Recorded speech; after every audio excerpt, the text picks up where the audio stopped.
함께 읽으실 하나님의 말씀은 누가복음 4장 22절에서 30절입니다. 그들이 다 그를 증언하고 그 입으로 나오는 바 은혜로운 말을 놀랍게 여겨 이르되 이 사람이 요셉의 아들이 아니냐. 예수께서 그들에게 이르시되 너희가 반드시 의사야 너 자신을 고치라는 속담을 인용하여 내게 말하기를 우리가 들은 바 가버나움에서 행한 일을 내 고향 여기서도 행하라 하리라.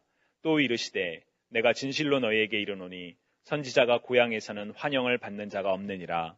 내가 참으로 너희에게 이르노니 엘리야 시대에 하늘이 3년 6개월간 닫히어 온 땅에 큰 흉년이 들었을 때에 이스라엘에 많은 과부가 있었을 때 엘리야가 그중 한 사람에게도 보내심을 받지 않고 오직 시돈 땅에 있는 사렙다의 한 과부에게 뿐이었으며 또 선지자 엘리사 때에 이스라엘에 많은 나병 환자가 있었을 때 그 중에 한 사람도 깨끗함을 얻지 못하고 오직 수리아 사람 나아만 뿐이었느니라.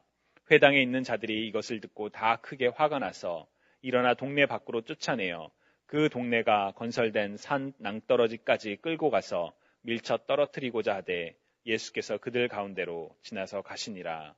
아멘. 오늘 우리가 읽은 본문은 지난주 설교 내용과 이어지는 내용입니다. 고향 나사렛으로 돌아오신 예수님께서는 여러 회당에서 말씀으로 가르치셨습니다. 누가복음 4장에는 그 중에서도 예수님께서 나사렛 회당에 들어가셨을 때 이사야서를 받으셨고 66장으로 구성된 긴 이사야서 중에서도 메시아에 관한 예언이 담겨있는 이사야서 61장 1절에서 2절 곧 주의 성령이 내게 임하셨으니 이는 가난한 자에게 복음을 전하게 하시려고 내게 기름을 부으시고 나를 보내사 포로된 자에게 자유를 눈먼 자에게 다시 보게 함을 전파하며 눌린 자를 자유롭게 하고 주의 은혜의 해를 전파하게 하려 하심이라 라는 부분을 읽으셨습니다. 그리고 그 말씀을 적힌 그 두루마기를 돌려준 다음에 회당 예배의 전통에 따라 말씀을 해석하셨는데 오늘 이 말씀이 다 이루어졌다라고 선포하시고 난 뒤에 일어난 일이 바로 오늘 우리가 읽은 본문입니다. 22절을 보면 그들이 다 증언하고 그 입으로 나오는 바 은혜로운 말을 놀랍게 여겨 이르되 이 사람이 요셉의 아들이 아니냐라고 기록되어 있습니다. 예수님의 말씀에 감탄했던 사람들이 그 말씀이 은혜롭다고 했던 사람들이 왜 갑자기 이 사람이 요셉의 아들이 아니냐라고 물었을까요? 그 이유를 생각하다가 저는 이 말이 떠올랐습니다. 과거를 묻지 마세요. 과거를 묻지 마세요. 여러분, 과거를 묻지 마세요 라는 말을 들으시면 어떤 생각이 떠오르시나요? 어떤 분들은 1950년대에 유행했던 나의 심에 과거를 묻지 마세요 라는 노래를 생각하실지도 모르겠습니다. 혹은 정치인들이 탈당과 복당을 반복하며 흔히 하는 그런 정치적인 수사, 과거를 묻지 마세요. 그런 말을 생각하실지도 모르겠습니다. 또는 연인의 과거를 묻는 것은 아니다. 그런 내용도 있죠. 어떤 내용을 생각하시든지 이 과거를 묻지 마세요 라는 그 말 속에는 우리가 이 과거에 붙잡혀 있는 것이 아니라 앞에 놓여 있는 미래의 일들을 그리고 현재의 일들을 바라봐야 합니다 라는 그런 의미가 담겨 있습니다. 그렇다면 과거를 묻지 않는 것과 오늘 본문에서 나사렛 회당에 모여있던 사람들이 이는 요셉의 아들이 아니냐라는 것과는 어떤 상관이 있을까요? 그것은 나사렛 사람들이 예수님의 현재의 모습을 보는 것이 아니라 지금 말씀을 해석하고 선포하시는 그 예수님의 모습이 아니라 자신들이 알고 있던 그 예수님의 과거만을 바라봤기 때문입니다. 아마도 예수님께서는 사역을 시작하시기 전에 인생의 대부분을 이곳 나사렛에서 보내셨을 것입니다. 예수님의 어린 시절의 이야기는 오직 누가복음 2장에만 기록되어 있고 굉장히 단편적입니다.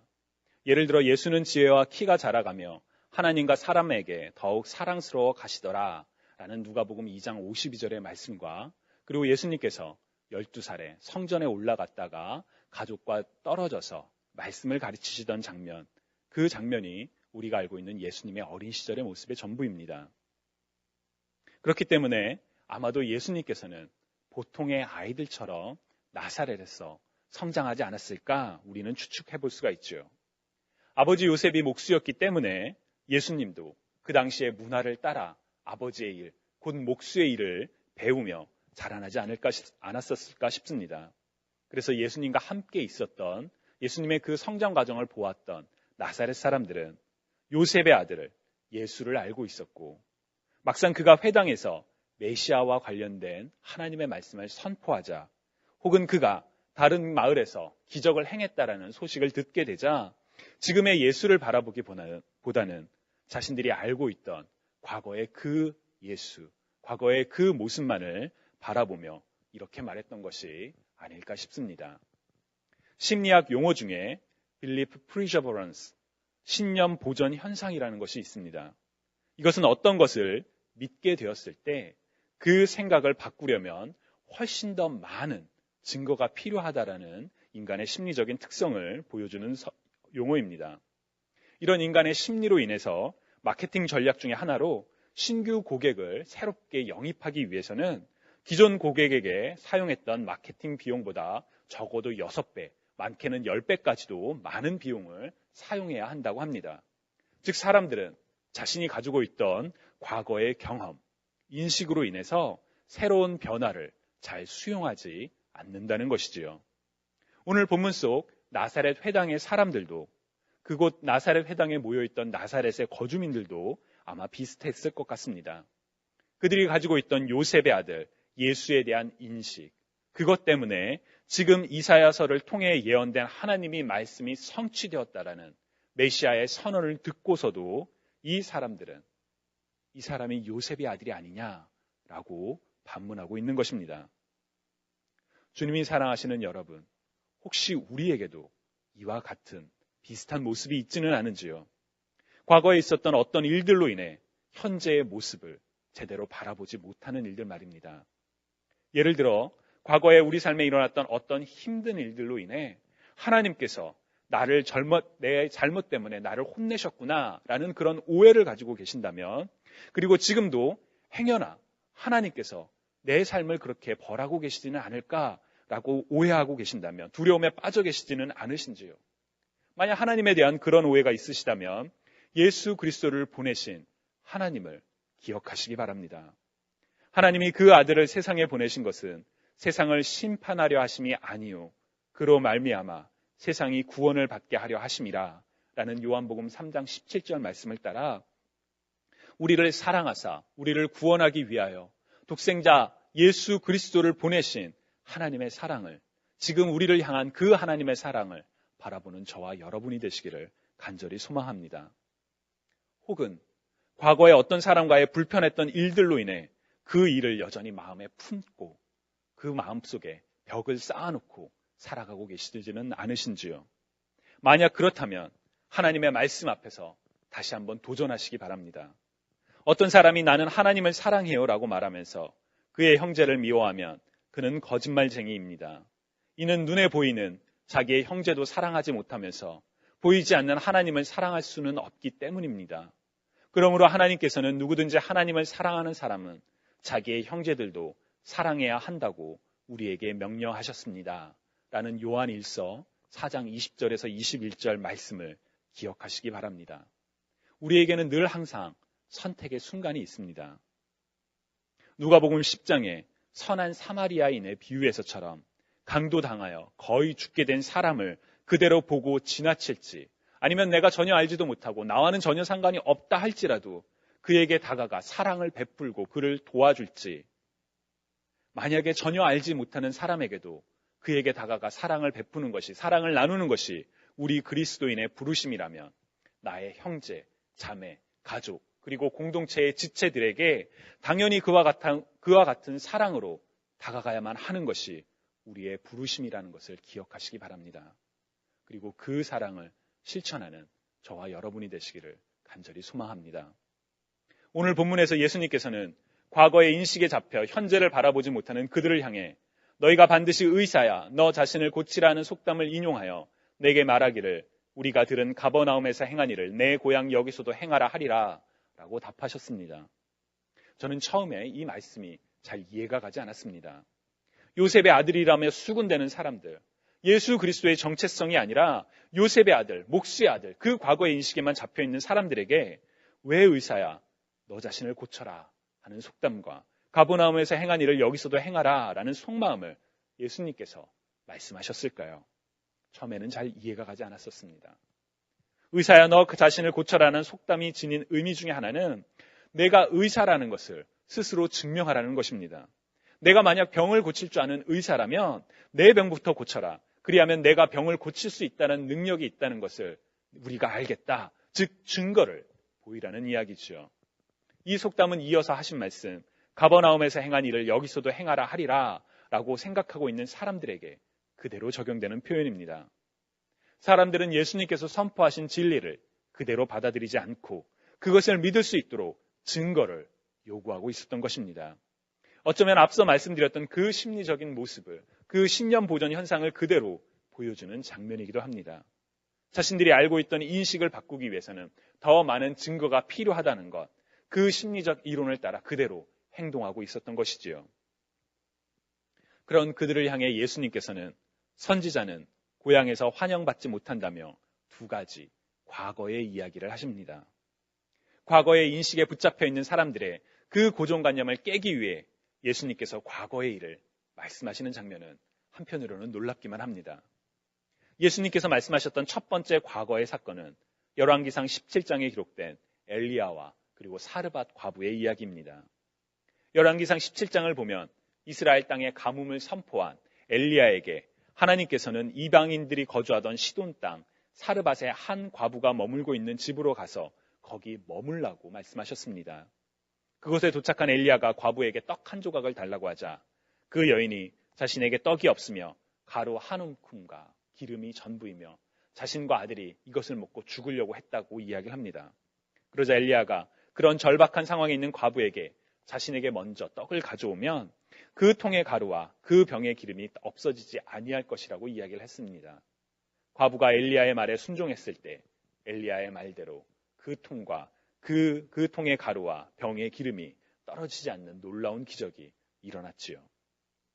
예수님께서는 바로 이 이야기를 하시며 당시 가뭄에 빠져 있는 이스라엘에 많은 과부가 있었지만 오직 이방인들의 땅 사르밧에 거주하던 이 여인만이 은혜를 입었음을 말씀하셨습니다.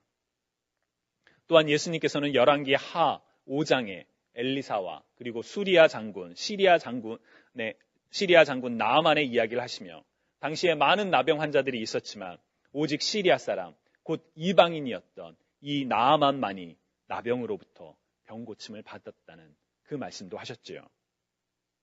예수님께서는 왜 이 두 이야기를, 이 두 과거의 이야기를 말씀하셨을까요? 선지자가 고향에서 환영받지 못한다와 이 엘리야 그리고 엘리사의 이야기는 어떻게 연결될까요? 선지자를 환영하지 않았던 고향 사람들은 과거의 인식에 사로잡혀 있던 사람들이었습니다. 자신들이 알고 있던 선지자의 과거만을 생각하며 지금 그들 앞에 서 있는 하나님의 말씀을 대언하는 중요한 역할을 맡은 그를 제대로 바라보지 못했습니다. 마치 오늘 본문 속 상황에서처럼 나사렛 회당에서 하나님의 예언이 성취되었다라는 것을 선포하는 하나님의 기름 부음 받은 자, 곧 그리스도의 말을 믿지 못하고 자신들의 과거에 붙잡혀 있는 사람들과 같았습니다. 그러나 동시에 이 표현은 하나님께서 택하신 아브라함의 후손들, 곧 이스라엘 민족에게 약속대로 오신 메시아를 받아들이지 못하고 자신들의 인식, 자신들의 전통에 사로잡혀 있던 이스라엘 모두를 함께 가리키는 표현이기도 합니다. 그런 관점에서 보면 왜 예수님께서 엘리야와 사르밧 과부 이야기, 엘리사와 나아만 장군 이야기 모두 이스라엘 사람이 아니라 이방인들이 구원을 받게 된 이야기를 하셨던 그 맥락을 우리가 짐작해 볼 수가 있습니다. 자신의 잘못이 드러났을 때 그것을 솔직히 인정하고 자신의 잘못된 길에서 돌이키는 것은 참 중요합니다.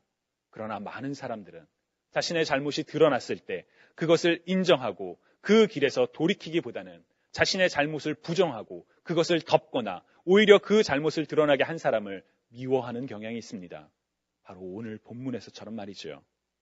본문 28절을 보면 회당에 있는 자들이 이것을 듣고 다 크게 화가 나서라고 기록되어 있습니다. 그들이 왜 화가 났을까요?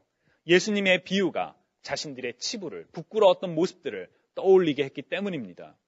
심지어 그들이 가지고 있었던 자부심, 곧 나는 아브라함의 후손으로 하나님의 구원을 받기에 합당하다라는 자신의 자존심이 이방인들의 구원을 이야기하는 예수님의 말씀에 도전을 받았기 때문입니다. 그래서 그들은 화를 냈습니다. 그냥 화를 낸 것이 아니라 29절에 기록된 것처럼 들고 일어나 동네 밖으로 예수님을 쫓아냈고 낭떠러지까지 끌고 가서 밀쳐 떨어뜨리려고 했습니다. 이러한 행동은 바로 돌로 던져 심판하기 전에, 죽이기 전에 하는 모습 중에 하나였습니다. 사람을 끌어내어 벼랑 아래로 떨어뜨리고 돌을 던져 심판하는 그 행동을 하려고 했던 것이 아니었을까 학자들은 이야기를 합니다. 그런데 중요한 것은 바로 이 날이 안식일이었다라는 점입니다. 예수님께서는 안식일에 회당에서 말씀을 가르치셨고 그 말씀에 분노했던 사람들이 예수님을 끌어내어 죽이려고 했던 것이지요. 하나님의 창조와 구원을 기억하며 아무 일도 하지 말고 쉬어야 하는 바로 그 안식일에 이들은 자신들의 화가 너무 넘쳐서 자신들의 잘못을 드러나게 하는, 자신의 자존심을 흔들리게 하는 예수님을 끌어내어 죽이려고 했던 것입니다. 성경은 예수님께서 그들 가운데로 지나서 가시니라 라고 간단히 이 사건을 종결합니다. 어떻게 그 성난 군중을 뚫고 유유히 걸어가셨을까요? 지금의 우리로서는 알 수가 없습니다. 그러나 어떻게 그 성난 군중의 현장을 무사히 빠져나간 것보다 더 중요한 것은 과거에 붙잡혀 있는 그들의 모습이 혹시 지금의 우리의 모습은 아닐지 우리 자신을 돌아보는 일이라고 믿습니다. 주님이 사랑하시는 여러분, 과거를 묻지 마세요. 우리 하나님께서도 우리의 과거를 묻지 않으십니다. 자신의 죄를 인정하고 돌아온 예수 그리스도만이 우리 삶의 구원자라고 믿으며 나오는 자들의 죄를 묻지 않으십니다. 이사야서 1장 18절에 여호와께서 말씀하시되 오라 우리가 서로 변론하자 너희의 죄가 주홍 같을지라도 눈과 같이 희어질 것이요 진홍같이 붉을지라도 양털같이 희게 되리라 라고 하나님께서는 이사야에게 말씀하셨습니다. 하나님께서 우리의 죄를 정결케 하시는 그 과정은 완전한 과정입니다. 우리가 하는 것처럼 용서했다고 하면서 두고두고 그 사람을 미워하고 그 사람을 보지 않고 벽을 쌓는 것이 아니라 완전한 용서와 정결함으로 우리를 새롭게 하신다는 것을 기억하시기 바랍니다. 얼마 전 여미 바이블 레위기를 읽을 때 아사셀에게 보낸 염소에 대한 질문이 있었습니다. 레위기 16장에 보면 속죄일에 2마리의 염소를 가져다가 한 마리는 속죄제로 드리고 다른 한 마리는 이스라엘의 죄를 전가하여 광야로 보내는데 그 광야로 보내는 염소를 아사셀에게 보낸 염소라고 성경은 기록하고 있습니다. 아사셀이 무엇을 가르치는지에 대해서는 여러 가지 설명이 있지만 중요한 것은 이스라엘의 죄를 전가한 그 염소를 광야에 보냄으로써 이스라엘에 더 이상 죄가 남아있지 않다라는 것을 선포한다는 것입니다. 예수님께서 우리의 죄를 위하여 예루살렘 밖 골고다 언덕에서 십자가에서 죽으심으로 말미암아 우리의 죄가 예수 그리스도의 십자가를 믿는 우리에게는 더 이상 정죄함이 없다라는 것을 선포하는 것과 같은 그런 모습이죠.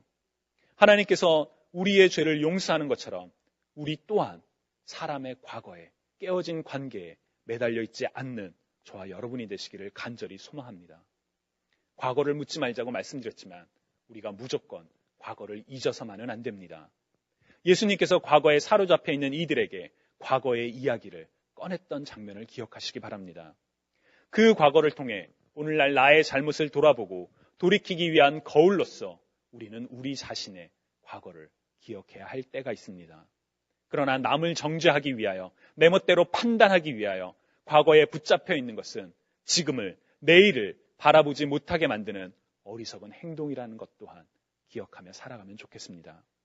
주님이 사랑하시는 여러분, 그리고 주님을 사랑하시는 여러분, 우리의 과거를 묻지 않으시는 하나님의 사랑을 따라 세상 가운데 하나님의 사랑을 증거하고 실천하는 우리 모두가 되기를 주님의 이름으로 간절히 소망합니다.